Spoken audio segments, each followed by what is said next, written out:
Like a lot of good things in life, this presentation was born out of frustration and aggravation, primarily over a series of questions that I kept getting asked over the last year and a half. So I wanted to take an opportunity to try and dispel some of the myths that have seemed to creep into our industry over the last year and a half about what's happening, where we're going, what's going to happen to us.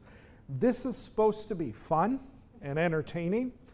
I didn't come here to educate, but hopefully you pick up a little bit of that as well as we go along. If you have questions, comments, responses during the course of this, please, by all means, my time is your time. Feel free to stop the train and I will do my best to try and address things as they come up.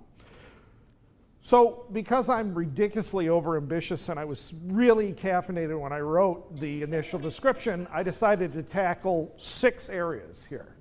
Because these were the 6 things that kept coming up over and over again. What's going to happen when the pandemic ends and people start going back to work? Am I going to have to wear pants again? Am I going to actually have to go into the office? Are we going to have to buy 5,000 chargers? Because I hear that everybody's going to own a Tesla in another year or two, and I don't know how we're going to accommodate that. Or do I even need to build parking at all? Because in a couple of years, the car's going to come to my house, it's going to take me wherever I need to go, it's going to drop me off, it's going to go somewhere else. So we shouldn't even bother to build a garage, right? Because that situation is going to be solved for us completely. What's happening with my curb? Do I really need to be worried about that? Because the autonomous vehicles are going to come and that's going to take care of everything else. I hear the MBTA is going out of business. Should I be concerned? And finally, this whole mobility thing, what is it? Is it really happening? Is it something I should be examining? So I want to try and take each one of these step by step. And one of the vehicles that I wanted to use was my Uncle Larry. Now, none of these guys are my Uncle Lair, but my Uncle Lair is a lot like these guys. Spent 30 years in the plants in Flint, Michigan before he retired. Then he moved up north, got a little job, side job up there, but his routine is still the same. He is what you call an indiscriminate consumer of news and the media, which actually makes him a great critic. In the mornings, he gets up, he watches the local news with his cup of coffee. He takes his Detroit Free Press, he puts it under his arm, he goes in to do his business, he comes back out. When he drives to work, he listens to NPR Morning Edition. When he drives home, he listens to Fox News because he likes to balance the diet out a little bit. He'll go from reading a Jack Reacher novel one day to reading Doris Goodwin and some of her historical exploits the next here. When he can't sleep and the Lions or the Tigers or the Red Wings or the Pistons aren't playing, he'll listen to BBC just for shits and giggles because he likes the sound of those funny accents. So, interesting thing about Uncle Lair, though, is usually about the middle of the Thanksgiving meal, when you think he's about 2 Budweisers beyond being able to be cogent, he'll leap into the middle of the debate that you're having and make a surprisingly acute prediction about what's actually going to come out of whatever the current issue is that you're putting around the table. So, when we get done talking about all the different points of view, I'm going to tell you what my Uncle Lair might say on that particular topic. So, telework. Everybody wants to talk about telework, and it's a very big concern. Prior to the pandemic, according to the American Community Survey run by the U.S. Census Bureau for the United States, about 5% of the population reported that they were working from home.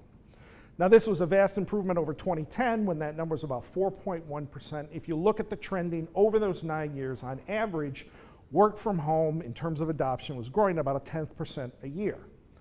And then COVID happened. And all of a sudden, in the middle of the pandemic, a lot of people, whether they really liked the idea or a little against the idea, adopted the idea wholeheartedly. And at one point, it was a widely reported statistic that about 35% of the working population was actively engaged in work from home. So, get a lot of calls from clients. Some of them are property owners and property managers. Some of them are downtown officials. What's this going to mean? Is work from home going to become a permanent thing? And if you read the news, it certainly looks like it. That headline, "The office as you know it is dead," was an actual headline that came out in a news story, by the way. But there are a lot of examples why people believe that's true.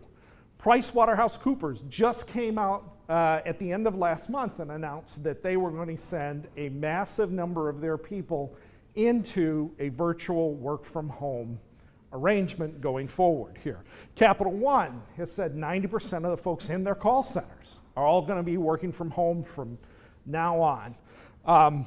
Lincoln Financial Group went as far as to kill a lease for 210,000 square feet of office space in Concord, New Hampshire, which is not far from my house, which caused a lot of the officials in Concord to get very nervous that this was the start of a trend. People were going to start canceling their leases. They were going to get rid of the office space. Everybody's going to stay home. Twitter said, "We're embracing this, absolutely. Work from home forever." And they're not the only ones.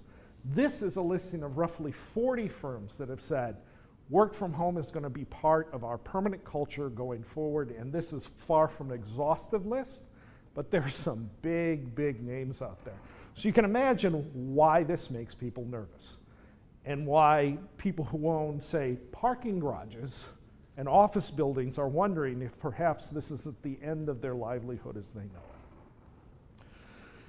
it. In addition, you have those critics who always say not only is this the end of the office, but because a lot of downtowns have lots of office buildings, this is the end of the city. It's over. There was a widely circulated blog on LinkedIn that said basically because of the increase in internet speed, everybody is going to leave New York City and they're going to go and work at remote locations.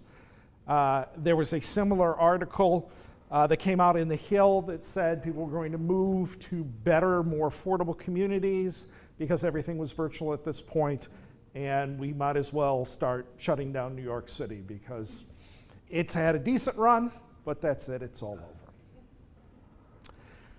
So let's talk about this a little critically here.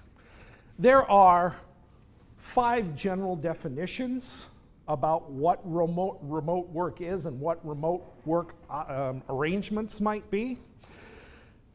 Everybody, when they talk about this and they talk about cities closing down and offices closing down, refers to fully remote, which means that we're getting rid of the office, everybody's working out of their broom closet from here on out or their extra room, and we're never going to have to put on pants again. We're all set. The vast majority of people who have said we are going to embrace work from home are actually talking about the hybrid model, which is some days, some people are going to work from home, and other days they're going to come into the office. But we're not necessarily getting rid of the office at this point. We're just going to get a little bit more flexible as far as this goes to accommodate people, to accommodate the concerns as we still work through the Delta virus and some of the lingering effects of the original virus, and some of the impacts that that's had on healthcare, on childcare, on working schedules. Let's talk about how many people are really eligible, first of all, to work from home and how well work from home can be. Does anybody remember the statistic I threw out earlier at the height of the pandemic? What percentage of folks were working from home as it was reported in multiple media sources? Anybody remember? 35%. Thank you. Very good. So this is from the U.S. Bureau of Labor Statistics, and it is a breakdown as of May of 2021 of full employment and where those jobs are in different categories and different segments. And if you go through and you look through that, there's a lot of detail about what these different categories include as far as sub-professions go and what those requirements are as far as sub-professions go. And if you're willing to wade through that long enough, it becomes very clear that some jobs are very well equipped for remote work and some jobs are not. The end of May 2021, there are about 139 million people working, And of those, about 35 million could potentially work from home with a high level of efficiency here. That's about 1 in 4 jobs. Anybody want to guess why we were doing 35% at the height of the pandemic and yet only 1 in 4 jobs would really qualify for people to work from home? Huh? Yes and no, because even now, it's a question with the 1 in 4 of, can you actually do your job from home? Huh? Operationally, which one can you do? Close. Could it be that there weren't that many jobs when they came up with that statistic, or there weren't that many people working when they came up with that statistic? 35% of people were working from home, you're right, because they had to, and because operationally it made sense. But 35%, this high water mark occurred because millions of people weren't working at all, and they weren't accounted in that statistical calculation. So it makes sense that a third of us were working from home at that point, because at least 20% of us weren't working at all. We were bus drivers, we were parking garage attendants, we were bartenders, we were waiters or waitresses or cooks, and our work was shut down. So we didn't actually show up in the statistical accounting. So, lesson number 1 from your Uncle Lair. When you see the statistic, rub it a little bit to see what makes it up. This is a survey that was done by Deloitte of employers, and I think this is really critical. 275 executives polled in April 2021. How many of you have seen polls that show that 80 to 90% of people would embrace working from home? Large numbers of people said, I want to work from home. I'll tell you what every one of them has in common. They're polls of people, they're polls of employees, not employers. Interestingly enough, employers have a slightly different perspective of that rather than employees. So I want to take a look at what employers are saying, because they're the ones who are signing the leases and they're also signing paychecks. So they get to weigh in on this topic a little bit. And what these 275 executives said from companies across the spectrum economically, from companies across the country, and from companies from very small companies to companies in excess of 10,000 employees, they said, when do you plan to return to the workplace? 64% of them in April said, we're coming back this year. 25% said, we're already back. And another 1% said, well, we're definitely back in 22. Anybody want to do the quick math on that? How many of that, how much percentage of that is when you add those 3 figures together? It's 90%. 90% of these executives said, we're coming back to the office. If we're not coming back to the office this year, we're definitely back to the office next year. 2% said, we're going to remain remote indefinitely. And 8% sat on the fence as far as that goes. So temper some of those statistics you've heard with this feedback that we're getting from the decision makers here. Decision makers also said, 68% of them said, absolutely, we're embracing some sort of hybrid work model. Only 1% said, we're going to remain virtually forever here, and nobody's coming back to the office. The rest of them were in the middle of the spectrum. Some of them said, we're coming back exactly to where we were before, but we're going to expand our footprint so that we can maintain social distancing in our office. And then 10% were on the fence. Apparently these guys were executives were having a bad day. So what does that really roll down to, the idea of these empty office buildings? Well, what it really comes down to is about 40% of the folks said, yeah, we may reduce our footprint. It may be a reduction of 1% of what our existing footprint is. It could go all the way up to 20%. But only 39% said we're going to go for any type of reduction. 6% actually said we're planning to expand, because those folks were already looking at the idea of maintaining office space with social distancing going. All of those big, beautiful tables that we put so that people could sit across from each other and really collaborate, yeah, Those have got to go until we get this thing under control. So we're going to have to give everybody cubicles or offices on the exterior so that we can engage in some sort of control here. So your office is dead, but your lease is not. And that's another thing to consider when you hear these claims that the downtowns are dying, that the office buildings are going to sit empty. Leases can run anywhere from as short as 3 years up to 10 years, and they have a significant dollar value associated with them. And from talking to multiple different property owners and property managers, none of them is very inclined at this point to break them. They may be willing to negotiate, they may be willing to cut a break, but they really don't want to break those at this point because there's a certain financial incentive to them. Cushman and Wakefield, interestingly enough, does acknowledge the fact in their projections about what the office is going to look like going forward that there is going to be an initial period of vacancy here. You can see in 2019, they were assuming national US vacancy at about 12.8%. By 2020, we go to 14%. By 2021, at its peak, we're peaking out at 16.2%. By 2022, we're at the peak, 17.4%. Folks are downgrading.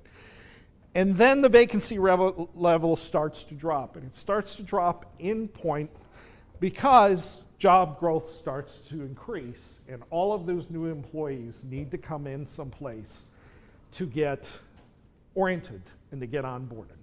So you got to maintain that space in order to have them there. So we may see a dip in office vacancies, but it's not going to be the cliff that it's been promoted as, and it is going to be reabsorbed fairly rapidly as the economy starts to get going again. So this is what Uncle Lair says.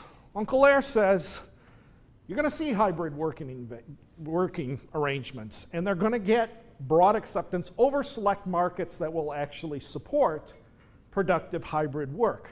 And that's going to happen over the next 2 to 4 years because the market's going to demand that. This will impact if you're a property owner or if you're a garage operator downtown that has an office building associated with it. It may very well impact your income. It's certainly going to impact how leases are being negotiated. And a couple of the jobs that I've done recently have been property managers are in the middle of lease renegotiation, and they have office tenants who are now coming back and saying, hey, I know when we signed this 5 years ago, we wanted 200 spaces at the monthly rate of $300. But we took a look at it, and we're going to a hybrid model, and what we really want to do is we want to guarantee for up to 150 spaces every day, and we'll pay market thereafter for every person that comes in thereafter. I'm going to save sharing with you some of those case studies for another presentation, but what I will tell you is they're almost in each case a break even on that type of arrangement because interestingly, they won't fill out their quota on Mondays and Fridays, but based on some of the surveys they've done from employees and when they intend to schedule their work days, they will far exceed the lower allocation that they've agreed to on Tuesdays, Wednesdays, and Thursdays because everybody's going to want to come in the middle of the week and have a 3-day weekend. So from a financial standpoint, it pencils out as a minor loss to parking operators, but it is typically in the order of tens of thousands rather than hundreds of thousands of dollars when you start looking at their arrangements now versus the future. As we already heard from Cushman Wakefield, we're going to see those office vacancies grow for a while before they start to drop down again. Truly fully remote arrangements are going to be the exception, not the rule. I'm sure they will continue to be well-publicized exceptions because they get readership in the door and they're exciting. One of the things that has come out of this that's been a footnote here is, and Google has been the most visible of these. Google initially said, everybody virtual all the time. But if you're moving out of San Jose or San Francisco and going home to live with mom and dad in Iowa, expect to take a $30,000 pay cut because we will adjust your annual income relative to where you're doing your work from now, which suddenly changed the whole perspective about whether remote work was that great of a deal or not. Ultimately, and this is just the opinion of my uncle there, hybrid work arrangements are going to become part of regular working conditions, but interestingly enough, they're typically going to be focused on either mid-cycle or end-cycle white-collar professionals. Anybody want to guess why they would be focused on mid-cycle or end-cycle rather than entry-level or somewhere between those two? Culture. Huh? Culture. You got to get the new people into the culture before you can send them out and trust them to be on their own. Absolutely. Culture for the new entries, and for the folks who are between mid and end cycle, mid-cycle are having kids. Mom and dad are trying to work out the arrangements so they don't have to bear the child care costs and so that somebody can be there with the kids. So mom's working Monday, Wednesday, Friday, dad's working Tuesday, Thursday. End cycle, folks are starting to get ready for retirement. They're getting a little older, a little tired, and a 4-day week sounds like a really good gig. And because they have the seniority, they will have the leverage now that it's part of the company culture to negotiate that as a benefit during their next review period. So electric vehicles. Now, you guys okay? Everybody good? It's a little bit like talking to a Rembrandt here sometimes, but I'm seeing some head nods and some smiles. Some of these jokes are landing, which is good. So electric vehicles. There's really essentially 3 different kinds when we talk about electrical vehicles. One is the true hybrid. It's been around now for about 15 years. The Toyota Prius was the first big one that really took over the market as far as it goes. Then you have plug-in rechargeable hybrids, PHEVs. And the ones that everybody is really excited about are the EVs or the BEVs, the battery electric vehicles. These are the Teslas. And everybody really likes those as far as that goes. In terms of growth, all of them have started to really trend up. Your hybrids have been growing about 16% annually. Your plug-ins are going about 9%, and thanks to Tesla, those BEVs, they're growing about 28%. And it has been projected in Bloomberg News that by 2040, these could make up 58% of the annual sales. So definitely, it's something that's coming. A lot of companies getting into this, a lot of companies making big promises here. Cadillac has indicated they will be all electric by 2030. General Motors has been out touting the fact that by 2035, they're done with gas and diesel vehicles. They will only be electric here. Tesla, of course, has been a leader in this area as far as that goes. They want to ramp up to 1 million vehicles a year by 2030 here. But lots of folks starting to jump into this, and you have these really interesting startups that are coming in. You've seen more startups come into the automotive market in the last couple of years, specific to electrical vehicles, than you have since the 1920s when Henry Ford and C.S. Mott were just getting their operations off the ground in Detroit, and the Dodge brothers were trying to get things going out of Rochester Hills. So it's an exciting time to be in the auto business. The projections are glowing. This is going to be a world of exploding sales as far as electrical vehicles are going forward. Everybody agrees that you're going to see double-digit growth year over year going forward. But let's put it again in context. And one of the best places I saw that really illustrated this was the New York Times. And by the way, I know there's a lot of links on here.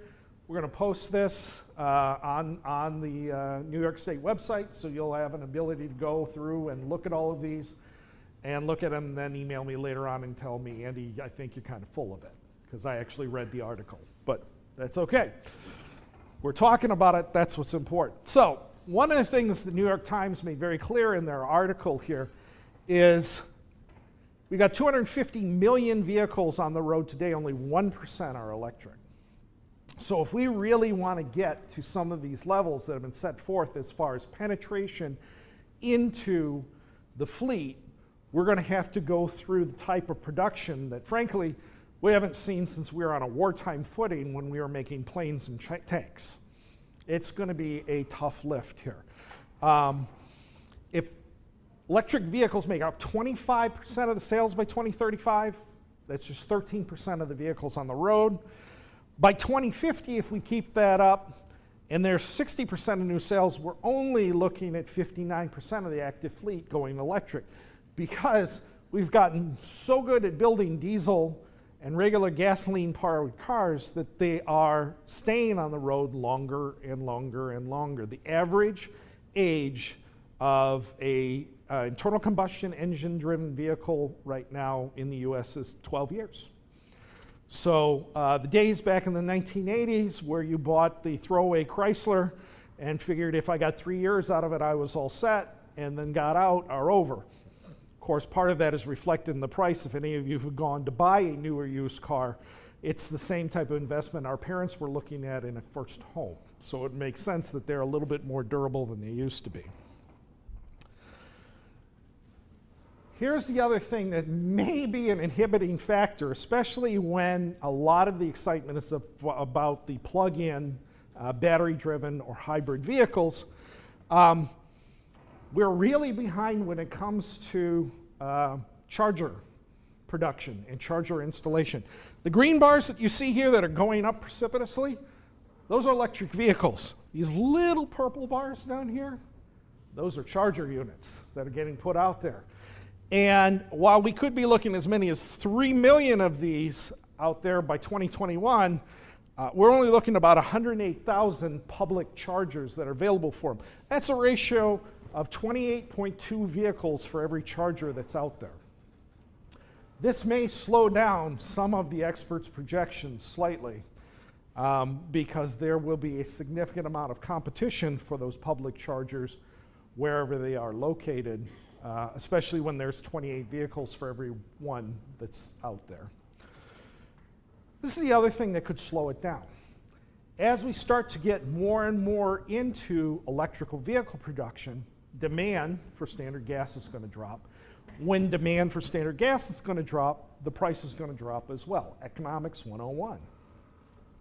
When that price drops, one of the incentives that a lot of electrical companies have been leveraging is going to drop out the bottom as well. And this will also influence individual consumers' decisions on whether to buy electric or whether to buy, even if it's used internal combustion engines here. So, what does this all mean? Well, Drunken Uncle Lair says this is what this means. You are going to continue to see electric vehicles grow in presence more and more. You're going to see them more in affluent areas where folks have the kind of income that's needed right now to buy the top-of-the-line electrical vehicles. You will need to start thinking in terms today about getting those charger installations into place going forward. We are, as you already saw, really behind the curve as far as that goes. Typically, right now, most garages, most freestanding commercial garages are supplying chargers in a rate of between 1 every 10 to 1 every 25 spaces. And up until now, that's been fairly reasonable depending on where you're at. By the time we get into the level of production that's being forecast for 2040, that ratio is going to want to be between 1 in every 4 to 1 in every 6 spaces if the market takes up the type of volumes that are being projected right now. One of the things you should start doing right now is establishing a fee for use as a precedent. And I know there's a significant barrier there. A lot of folks installed chargers initially and then thought, we can charge for those, and then when it came to actually doing that, they sort of stepped back because they said, well, we're getting the parking fee and we're going to offer this as an amenity. One of the things I like to educate folks on is the frog in the pot paradox. Before I was ever a parking consultant, I did a number of things. One of those things was I was a teacher at one point in, among other things, natural sciences. And I learned the hard way because I was taking care of some animals at an outdoor educational center that if you put a frog in an aquarium and you put a space heater too close to it because the nights have been cold, that frog will not leap out of that aquarium in the middle of the night when it gets really warm. They don't recognize slow gradation changes in heat. And the frog will actually boil, which tends to make the classroom smell really bad and also upset a lot of third graders. Now, that's a terrible story, but it's a great analogy to talk about the introduction of price. As all of you know, folks are going to fight you when you tell them you're going to start charging them for something that was formerly free. But interestingly, once you get over that hurdle, they're still going to grumble when you change the cost, but the pushback will be significantly less because you've established value for that service that you were providing before. If you have not established value for the chargers that you've been providing so far pro bono, start establishing it now, even if it's a nominal amount, so that you have that precedent down the road when the market starts to lift up, so that you're not chasing the market, you're leading the market. Otherwise, you're going to have to wait until a competing campus, a competing facility, another municipality establishes that precedent for you, and then you're still going to have to fight tooth and nail to get the political backing that you need in order to start doing what you should have been doing early on. The other thing to keep in mind is while we're putting in chargers as quickly as we can, we have a national electric grid that's in severe need of investment and work. So if you have the ability to influence policy and decision makers, absolutely do that and ask them to start spending money on that. My understanding is there's a small bill working its way through Congress that might have some earmarks for that. So hopefully that comes through. Even if we do all of these things, the vast majority of the materials we need for the batteries that fuel these cars is in China. And we still have a very interesting and complicated relationship with China when it comes to trade right now. So they have the ability to stop us in our tracks if they're so interested. And again, if the cost of gas changes, that's another thing that could inhibit them from taking over the world. So we talked about electrical vehicles. Let's talk about vehicles that drive themselves, autonomous vehicles. Everybody loves this idea. It's awesome. Got 40 different corporations working on this idea right now. Big names: Amazon, Apple, Microsoft, Google. Tesla has already instituted autonomous vehicle components within their existing models. All the time, you can, if you Google autonomous vehicles right now, you'll get a bunch of articles that come back that talk about robo-taxis that have been tested in Pittsburgh, in Boston, in Las Vegas here, that are coming down the line. And the idea is not only will these things revolutionize our downtown because they can serve as livery vehicles, taking people from point A to point B, but they're also going to become the new delivery vehicles going forward. So no more Domino's guy that you can yell at because he showed up at 31 minutes instead of 30 minutes. You'll have to yell at the drone when they turn up here. And the Amazon guy who couldn't find your house 3 times in a row will not have an excuse anymore because it will be a laptop equipped with a GPS unit. So when we talk about autonomous vehicles, one of the things to keep in mind is there's a whole different level or range of autonomy here that goes all the way from high automation, which is what everybody gets excited about, the cars that drive themselves, to full automation to high automation. That's primarily what you've got in the Teslas right now. It can drive itself, but you still really want to have somebody behind the wheel just in case it decides suddenly that it cannot, or it's been faced with something that can't happen. Most of the 2021 models right now that are coming off have some form of conditional automation. You've all experienced it. It's been a nasty surprise if you've got your cruise control on, you're making great time, and then all of a sudden the car starts slowing down for no good reason behind another car, and you're sure that the engine is failing until you realize that the radar has actually told them not to run over grandma until you get over into the passing lane here.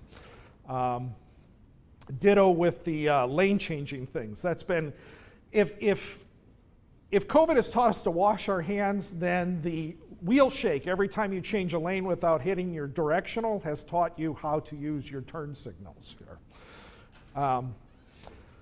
So, like I said, a lot of things that are happening. The future is now. These things are happening now. This right here are the Yandex drones that are working with Grubhub on the Ohio State campus to deliver food to college students all over that particular institution here. These have been deployed in, I think, 250 different universities as a test case this year. So imagine you just came back from a year going remote. COVID is over, everything's back to normal, except the pizza guy, when he turns up, it's not a guy, it's a toaster with 6 wheels.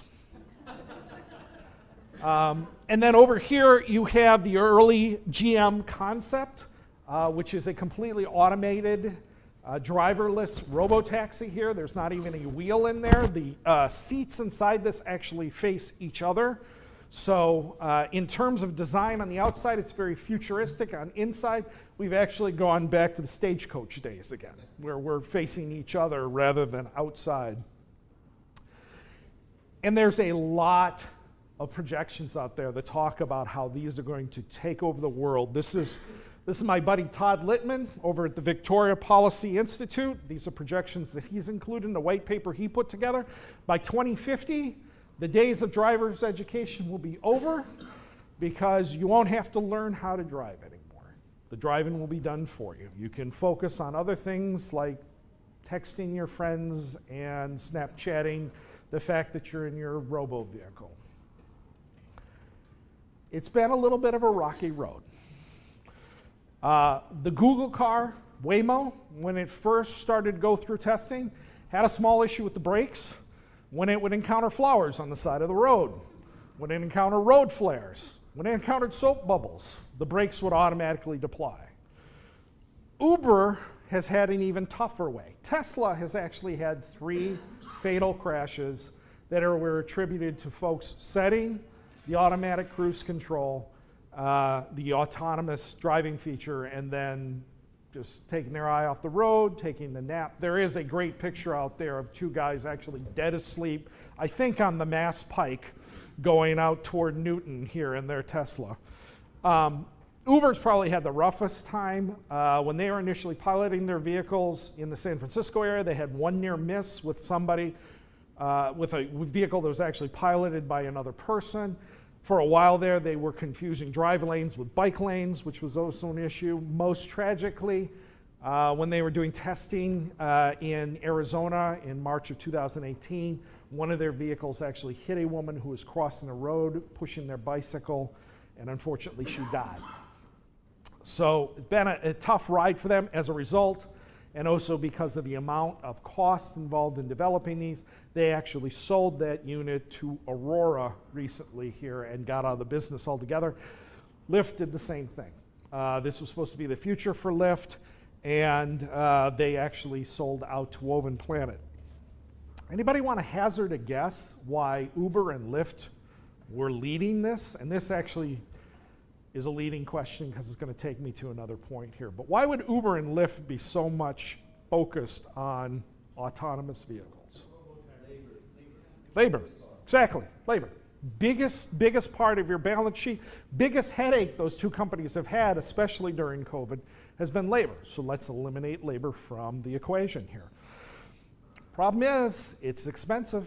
It's very expensive to develop these. Estimate is between $6 and $10 billion before that technology becomes commonplace here. So it's a heavy lift.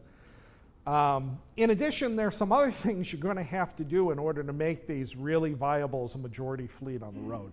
One, your road conditions have to be right. You have to have smart traffic control systems that will actually talk to the car. Your road conditions have to be very good for the car in order to safely operate. I don't know how many of you had a chance to drive here. But there's probably going to be a significant amount of spending to be done just outside of Watkins Glen to make electrical vehicles really comfortable coming in here, and you're going to have to regularly update some of the support infrastructure. The insurance company is still working through liability issues, insurance issues. This is a whole new world for them, and they're trying to digest that, as are a lot of your elected officials. How do we regulate this? Public's still kind of on the fence about how comfortable they're going to be jumping into a car that they don't actually control and may not even have a steering wheel. As a child of an automotive engineer and the nephew of a lot of auto workers, I can tell you that there will probably be some challenges to this on the production front from organized labor. Taxi drivers are probably going to push back on this here. And then there's the same issue that we have with electrics, which is the fleet retirement lag. If you need a good laugh sometime, check out these 2 YouTube clips, which are parodies of first encounters with vehicles. One of the best arguments I ever heard for why these things may not be as embraced as quickly as possible, and I wish I could find it, was there was a comedian talking on a late night talk show, and he got on this topic and he was asked, do you think this is going to take off as quickly as it does? And he said, listen, have you talked to Siri lately? How's it going to be when you get in your car and you say, hey, Siri, watch out for those kids on their bikes up ahead? And Siri replies, did you say run down those kids till they're dead? Number one thing, though, I think, is it's going to be the financial model. Because when consumers were polled about how much you would be willing to pay to have an autonomous vehicle versus a standard vehicle, 56% said, I would pay a premium of between 1 and 20% over what I'm paying right now to buy a vehicle. 2% said I'd be willing to pay over 40%. Median cost for a new vehicle in this country is about $45,000. Nobody has come out with what a cost of one of these cutting-edge vehicles is going to be. But I can tell you, as the son of an automotive engineer who was involved in concept development, you know those great cars you used to see at the Las Vegas and Detroit auto shows? Those were usually between $2 and $7 million to get those to that point. And then they had to reverse engineer those to figure out how they could produce them at a $30,000 to $45,000 price point. It's going to be very hard to reverse engineer $10 billion worth of R&D development and get it down to about $45,000. So this may not be something where you're going to see this in every driveway and it's going to be so ubiquitous you don't need to build parking ever again. It's going to happen. It's going to come. It's going to come when the return on investment makes sense. Most likely because of the infrastructure investment you're going to have to make, it's going to happen earliest in roadways where you don't have a lot of congestion, where there's minimal risk and maximum predictability about what other drivers are going to do.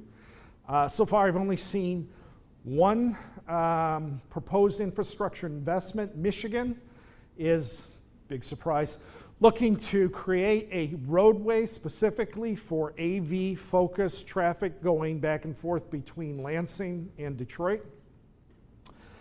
Most of the AV vehicles are probably going to be sharing the roadway with individual piloted vehicles here.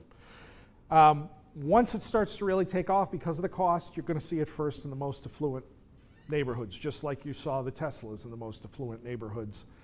And it will be a status symbol until you get to that cost of entry that the average individual can catch. So we're a little way away from the days of George Jetson. We're only a few years away from autonomous trucks. These are already being tested all across the Southwest and tested successfully. They're being tested because their model is to send them out on long sections of empty, fairly well maintained, and lowly traveled roads from point to point. It's the transfer hub operating model. The truck takes it from a major distribution center to another major distribution center right off a major interstate, drops it off, and from there, manned vehicles will take out the goods to smaller places where they've got to travel on more congested and less well-maintained city streets here. This is what the projection is at stage 1, which is likely to happen in the next 3 years. This is stage 2, which is likely to happen in the next 5 to 7. And this is stage 3 that could happen in as soon as 10 years from now. Now, one of the reasons that the trucking industry can do this, where the personal vehicle industry may not, is the same reason that Uber and Lyft were very interested in this technology. The number one cost that you have with freight shipping right now is still labor. Trucks are number 2, and trucks are very expensive. Your typical conventional rig right now is several $100,000. So the difference between $100,000 and, say, $500,000 is not as big as a gap as the difference between $40,000 and $500,000. In addition, truck drivers are limited. How many of you ever drove commercial trucks? No? I moved furniture for 3 summers. It was an education in and of itself. Commercial truck drivers, per Public Utilities Commission or an organization, can only run for a certain fixed period. Usually it's an 8 to 10 hour period, and then they have to take mandated rest breaks.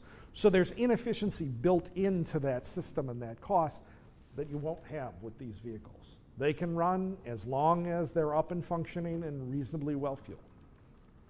So your ROI on this is going to be much quicker, and the adoption and uptake is going to be much faster. These have been portrayed a lot. The best portrayal I've seen so far, here's a link to the clip. This is the movie Logan. For those of you who might have seen it here, Stan Lee was a genius and didn't even know it.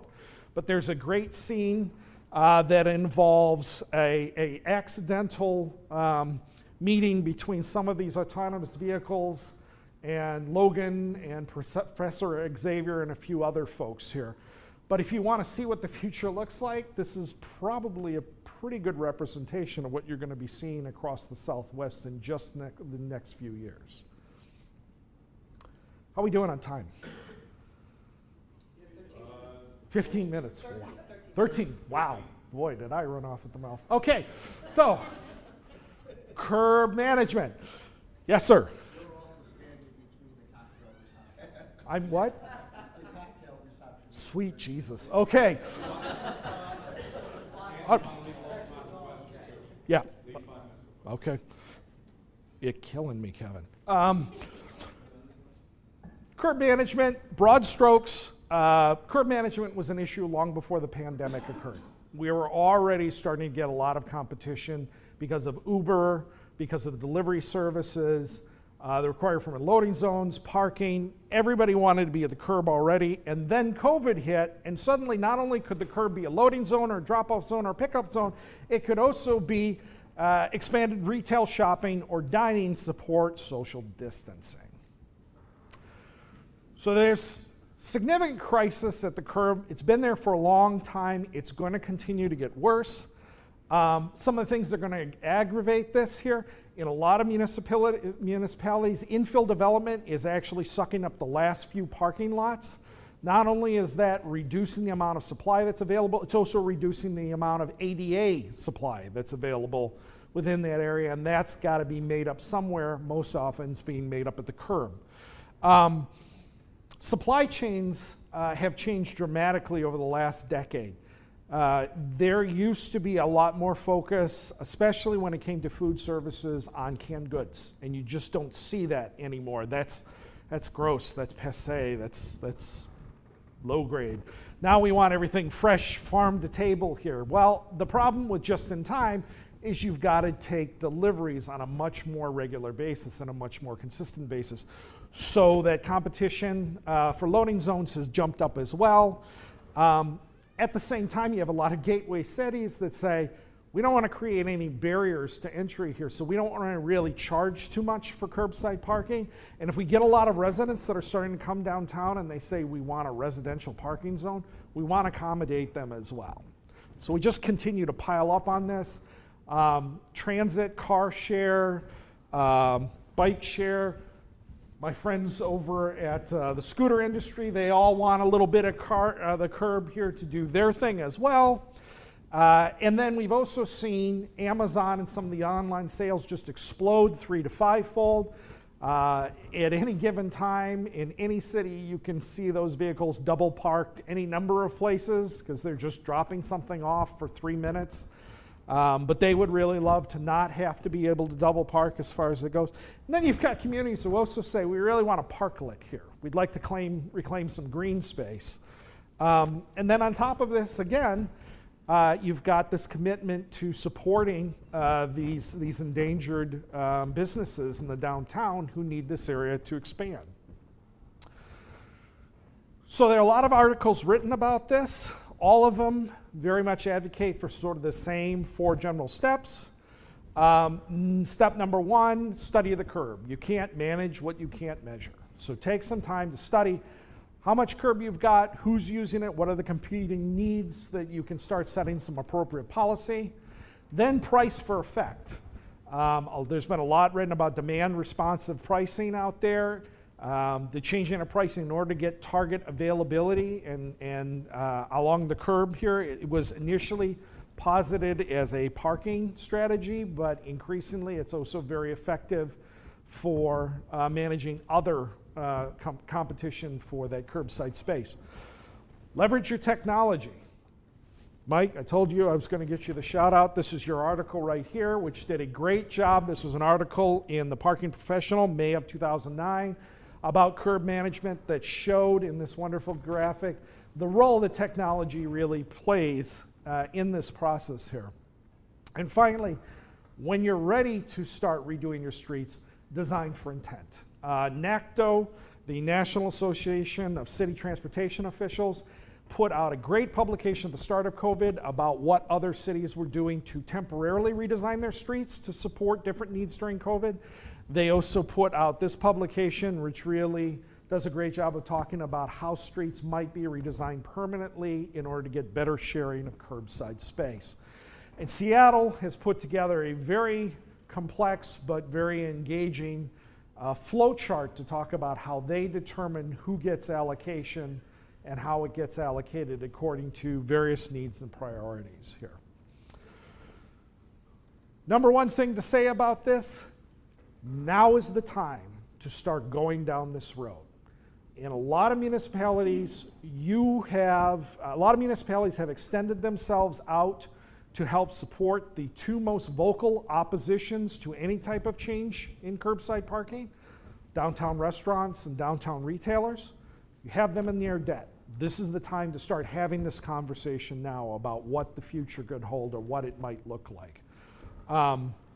Again, if you're not charging for parking, now's a good time to start a pilot where you charge a nominal amount and get folks used to this, because at some point you will need to use that as a lever to change behavior. A lot of people look at this and say, I can't afford, can't afford hundreds of thousands of dollars for new technology programs. It doesn't have to be that expensive. You can glean a lot of great information from a pay-by-cell program, which will at least give you a proxy on what utilization is and where your hotspots are, with very little cost to the actual municipality here. When you talk about measuring the curb and getting an idea for the curb, little hint from 20 years of doing this, urban planning transportation engineering students always need field experience, and they work cheap. So if you need to do a survey of your downtown, consider picking up an intern, even if it's for 1 semester. They're incredibly organized, incredibly industrious, and you will get a lot done without having to tax the limited amount of staff that you've got. Final thing, it does no good to put together all of these rules if you don't have the ability to enforce them. Do not forget the stick when you're designing all of these carrots. I can't tell you the number of communities I've come in that have done a great job of designating pick-up and drop-off areas, especially for TNCs in the middle of the block, and yet you'll see the same TNCs stop outside their apartment building because this is where people say, no, stop here. And the driver's going to do whatever he's going to do because he wants the tip and he wants the good rating here. Until you have somebody out there making sure the driver does what they're supposed to do, they're going to do what is ever in their best interests. Where are we at on time, Kevin? I would say you're at the bottom. Okay. So we'll just save the last two for next year. How does that sound? Anybody have any questions? Yes, sir. So with the autonomous vehicles, if you're building a parking structure today, what does a parking structure need to consider when they consider the autonomous vehicles that are coming? And that's generally in design, but also, do you think a design for fewer vehicles, if you're looking at a 20-year, 30-year window, makes sense and make it tight for the short term, but not build more than you need for the long term? There's no consensus on what autonomous vehicles are going to need at this point. It depends on what the evolution of the technology is. Early on, there was a lot of feeling that you had to have really long span, very clear spaces here. You couldn't have a lot of column intrusion because they were never going to be able to negotiate that. But what we've been hearing from a lot of the developers is we're working around that at this point. So it's never a bad idea to have open space and clearance as far as that goes, less column intrusion. It creates more efficiency. It makes it more light and area in there, more user-friendly as far as that goes. But I wouldn't necessarily kill yourself building that in just for autonomous vehicles.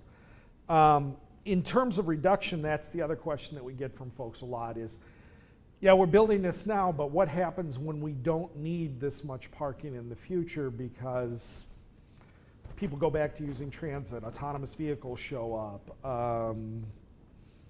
work from home cuts out 10% of our market, something along those lines.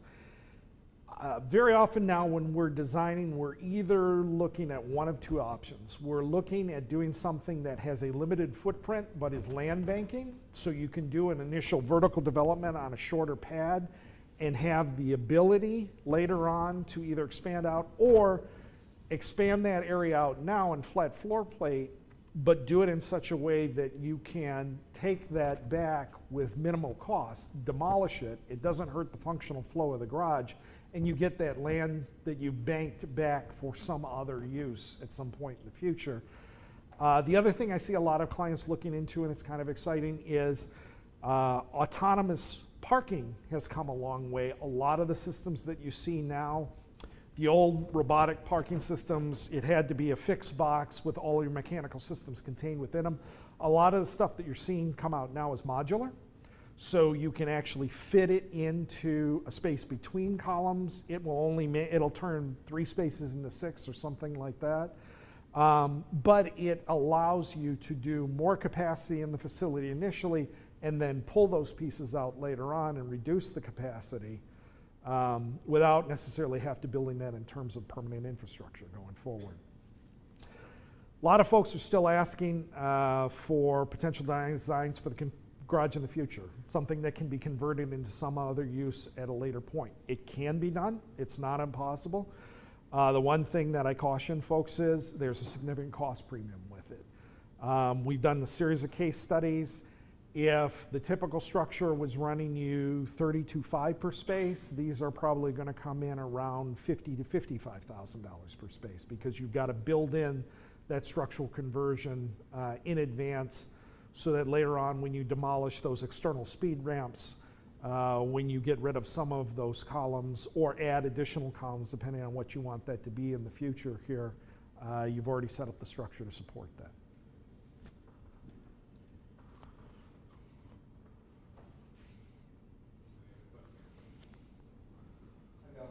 Yes, sir. So one of the concerns that I hear from real estate developers, parking asset owners, is autonomous vehicle parking. So as the technology comes along, the distance that cars can travel gets better. 200 miles to 500 is what some SUVs are supposed to be next year when they come out. Right. Do you have any information on legislation that will prevent an autonomous vehicle from driving around the city instead of parking, going to Walmart and parking there? Do you have any info on what the government's planning, local, federal, anything like that, that would prevent hurting the people in this audience from revenue? And then that's one of the regulational roads that's sort of being mapped right now. I know a number of communities which believe that they will be early entrants into the market are looking at things like congestion pricing, specifically to cut down the incident of vehicles circling.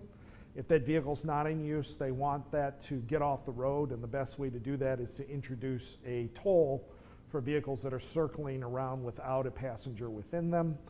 I have not seen any legislation yet that actually dictates where that vehicle should go and house itself once it's completed a mission.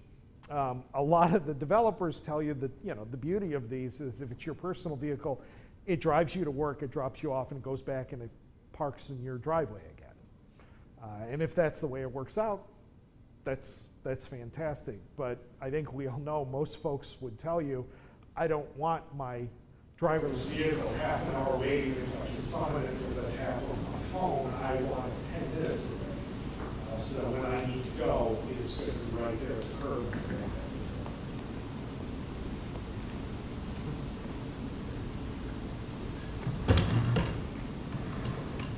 Okay, so the rest of this will be posted online. We've got 2 more things to go, but like I said, enjoy them at your leisure. And if you have any questions, Kevin and Dawn know how to get a hold of me.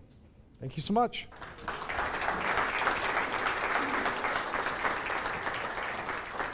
Thank you from the New York Parking Association. Oh, thank you. Oh, is this a cake?